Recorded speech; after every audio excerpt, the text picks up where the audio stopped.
Hey, what's up you guys? So today I want to talk to you about some celebrity memoirs that I've enjoyed over the last year or so. I don't think I've spoken about most of these on my channel. There's one that I definitely spoke about in a vlog, but for the most part I don't think I've spoken about any of these on YouTube before, so this is all new to you and for me. And all of these I listen to on Audible. I absolutely love audiobooks for celebrity memoirs. I think it's just the best way to immerse yourself in their story and hear, their own words and their own voice with their inflections and their meaning and their tone and emotions. I think it comes across so beautifully on Audible. And I just think it is more engaging as well. I do struggle with non-fiction, although I will say memoir is probably a little bit different because it's not really fact and figure based. But anyway, I just love Audible for listening to celebrity memoirs. So I actually own a couple of these physically that I can use as props, but for the most part, these were all Audible listens to me, and all of them were narrated by their own author, apart from one which we'll discuss at the time. And yeah, I just absolutely loved all of them, and I think you will too.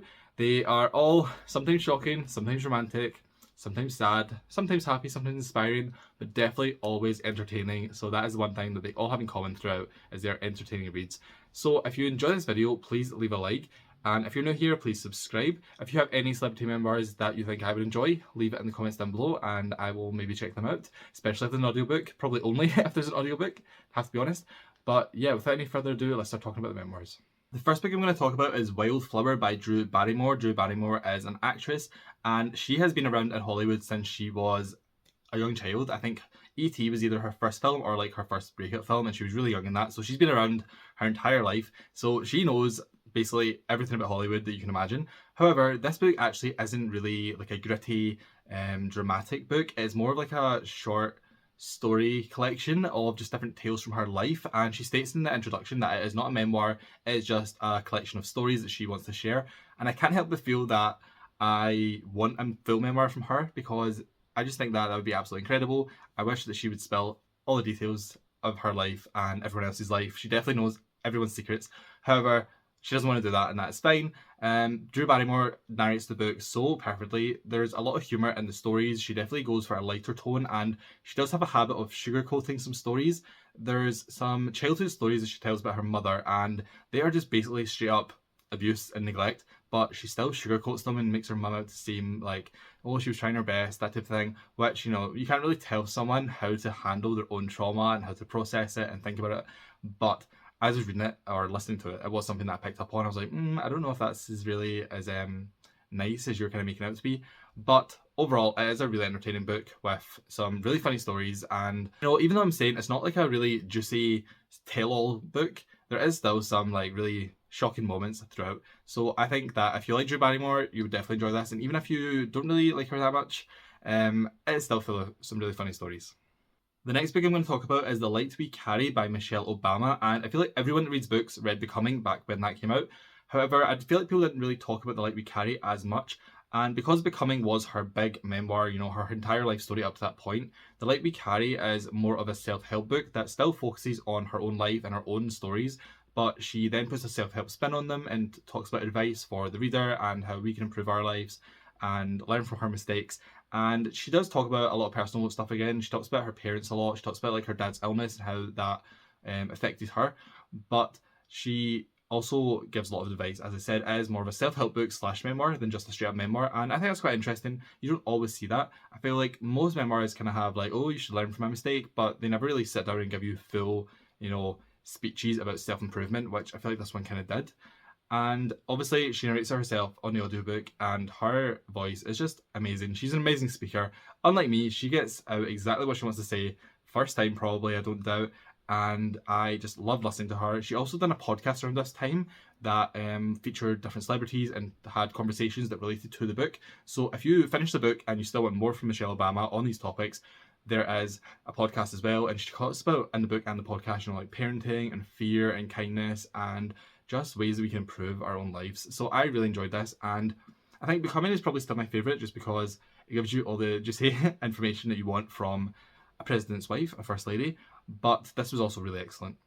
One of my absolute favourite celebrity memoirs I have ever read is Yours Cruelly, Elvira by Cassandra Peterson, and she is a horror host, actress, just downright celebrity, just full stop celebrity, and she has had one of the craziest lives I have ever read about. I swear to God, anything you can imagine happening to a person has pretty much happened to her, and she has stories with every famous person you can pretty much imagine. She has stories with Elvis, Frank Sinatra, you know, it goes all the way to the top with her, and all the stories were just shocking, and I couldn't believe some of the things that I was listening to. She delivers every story with so much enthusiasm and humour. Obviously, as I've said, I listened to everything on audiobook, and her narration was absolutely amazing. She just delivers every single story with a punchline, and she's just such a funny person. And you know, there's some really shocking moments, not even involving celebrities. Like, there's a whole story about how she witnessed someone getting murdered in front of her apartment, and she's seen the whole thing. And she talks about a sexual assault that happened to her, which is a quite sad chapter, but she does not hold back. She names the famous singers that done it to her, and she just lets it all out there. She doesn't. I swear to God, like, it is just an amazing book. And even if you don't really know who she is, I feel like she is a little bit more of a niche celebrity compared to some of the other people in this video. This book was just like amazing. It is the type of life that if it wasn't her real life, you would think that there's no way that can be real. You know, if there was a movie of this book, you'd be like, there's too much going on in this movie. I don't believe this. This is went over the top. But I believe her. This is her life, and it is amazing. One that I do own physically is The Woman in Me by Britney Spears, and this was probably the big memoir of last year. I feel like everyone has probably read this, but I want to talk about it anyway. And this was the book that everyone was waiting for so long. Obviously, Britney has had one of the most famous celebrity trials in a long time with all the stuff about the conservatorship and everything, and that was just like a huge scandal in pop culture.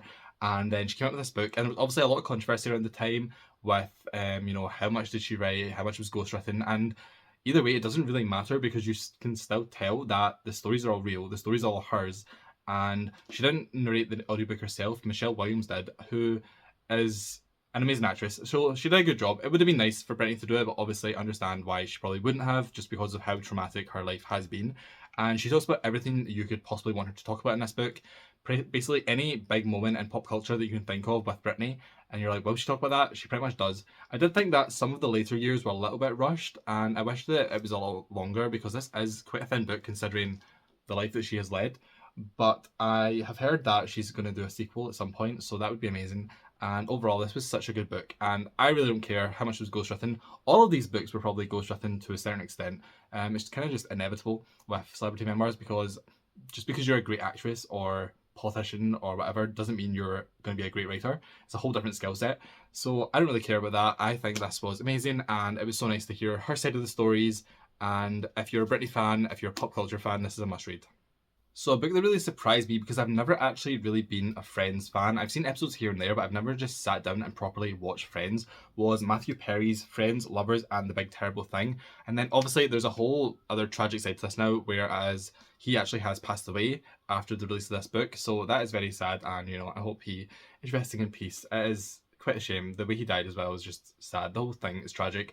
And his book is interesting because he talks about his addiction. He's dealt with it basically his entire life. He had quite a rough, you know, young adulthood and I think teenage years. It's been a while since I read this, but he did not have an easy life, and he dealt with addiction basically the entire time he was a celebrity, and never really goes away. Obviously, especially if you are like a proper addict, as he was, and he almost died multiple times because of his addiction. And he talks about all of that, the really ugly sides of it all. He talks about it all in this book, and I was really moved by it. I thought it was just such a sad story, but he also kind of tries to end on a happy note.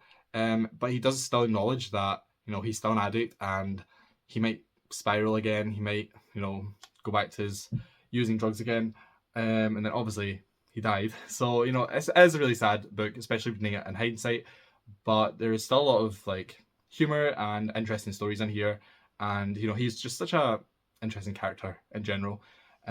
There's some humour in this which actually is quite mean-spirited, and I thought that when I was listening to the audiobook, I thought if I was reading this on the page, I'd probably think that this was like not funny, but the way he delivered it on the audiobook made it funny. But some of the stuff he says is, you know, on the edge of maybe not being politically correct and stuff sometimes, but overall, it was a really great book. It made me really like Matthew Perry, even though I've never really liked Friends, or not like Friends, I do like it, I've just never watched it properly. And yeah, I really appreciated this, and you know, it's sad because he's no longer here. A book that I listened to quite a few years ago now, but I can't not mention, is The Opposite of Butterfly Hunting by Iana Lynch. So she played Luna Lovegood in the Harry Potter films, who is my favourite character. I do love Harry Potter. I don't know. Anyway, And she is just someone I've always found so inspirational because she, was a huge Harry Potter fan. She managed to get in the films, become one of the biggest characters, one of the fan favorite characters, and then to top it off, she's vegan. She's a vegan activist. I am vegan, and she hosted a podcast. It's not on anymore, but it's called the Chick Peeps, and I loved her podcast. I just love her as a person. I think she's so amazing. And this book does talk about Harry Potter, obviously, because how can she not? But the majority of the book is focused on the fact that she had a really serious eating disorder when she was young, kind of like her late childhood into early teenage years. And then obviously it sticks with you. Just like Matthew Perry's addiction, an eating disorder is one of those things that never fully goes away. But she goes into some of the most disgusting, dark, horrible sides of eating disorders in this book. She does not glamorize them in the slightest.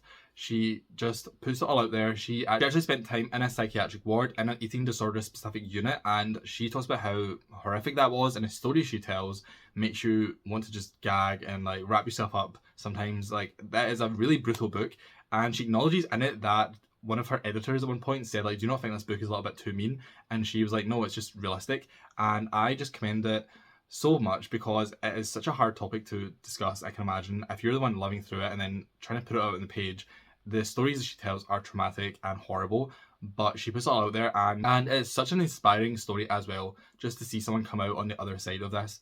And I just absolutely love her even more after reading this book, and this is one that I actually keep meaning to buy physically. I just haven't yet, but I definitely will because I loved it so much. It is a must read. I think that out of all of the books I'm talking about today, the Elvira one was my favourite in terms of all the juicy stories, all the celebrity stories, and like just Hollywood in general. But this is the best out of all the personal stories. It is just amazing and it blew me away.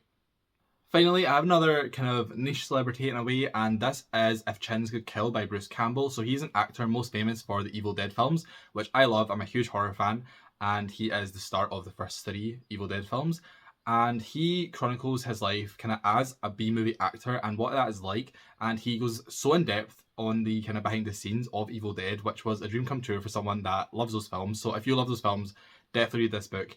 It was so fun just hearing all his stories from behind the scenes and how they done certain things, and he goes really in depth into that aspect of it. Then he also talks about the rest of his career and like the ups and downs and how hard it is being, someone that people do know you're a really famous name, but you're not someone that people really want to hire because you don't have the right look or the right humor and stuff like that. So it was really interesting hearing his side of Hollywood compared to, someone like Britney Spears who is like AAA list, and then you have someone like Bruce Campbell who is kind of B list, and just the different experiences everyone has in Hollywood is just so interesting. So yeah, I really enjoyed this. His humour as well. He is funny. I think the audiobook is definitely the best way to go for this because kind of like Matthew Perry, his humour, I can imagine not landing on the page as well, because if Matthew Perry's humour is sometimes a little bit cringe and outdated, Bruce Campbell definitely takes the cake.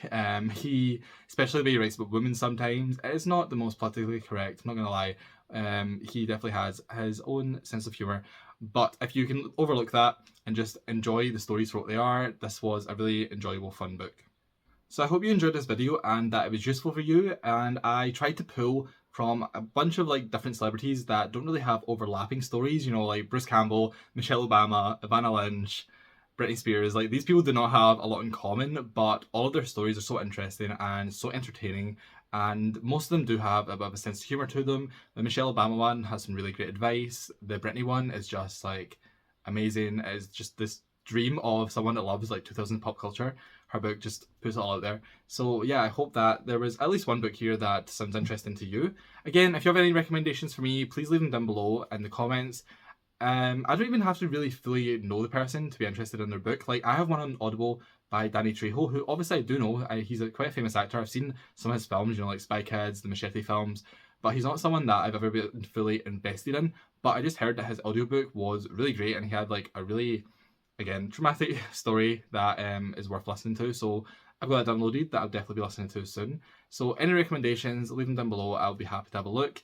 If you enjoyed this video, please leave a like, and if you're new here, please subscribe, stick around. I have uploaded 4 videos, 4 weeks in a row now, so go check them out if you missed my previous videos. And I also have 5 years worth of content up now, which is crazy. I think I joined YouTube in January 2019, so there's a lot of videos. I used to upload 2 a week, believe it or not. I know, I can't even believe it. I honestly have no idea how I've done that. I've been trying to think of video ideas for this like reboot, refresh, you know, that I'm doing right now. And I am struggling to come up with video ideas. And I'm like, how did I used to come up with 2 video ideas a week? That was insane to me. But anyway, I'm completely rambling. I don't even know how we start talking about that. Again, like the video, subscribe, comment, la da da da, and I will see you next time. Thank you for watching.